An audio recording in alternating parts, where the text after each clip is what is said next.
বিয়ের পর স্ত্রী কার সাথে চলবে, কার কথা মতো চলবেন, শাশুড়ির নাকি স্বামীর? বিয়ের পর অবশ্যই স্বামীর কথা মতো চলবেন। কোন নারী তার মায়ের কথা মতো চলবেন না। চলবেন কার কথা মতো? মা তার মর্যাদা অনেক বেশি, সন্দেহ নেই, কিন্তু বিয়ে হওয়ার পর তার মা বা বাবা আর স্বামী দুজনের কথার ভিতরে যদি কন্ট্রাডিক্টরি হয়, সাংঘর্ষিক হয়, একজন নারী কি করবেন?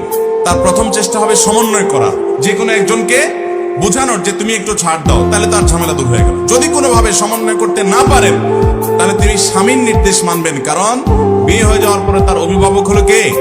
স্বামী। তবে মা বাবার কাছে করজোড় করে মাপ চাবেন, চোখের পানি ফেলবেন, তাদের কাছে দোয়া চাইবেন, ক্ষমা চাইবেন যে আমার অপারগতা, আমি পারছি না, কিন্তু আমার মনে চাচ্ছে তোমাদের কথা শুনতে। তারা বুঝবে যে সন্তান বেয়াদবি করে নয়, বরং স্বামীর আনুগত্য করতে গিয়ে বাধ্য হয়েছে, আসলে সে আমাদের কথা শুনতে চায়।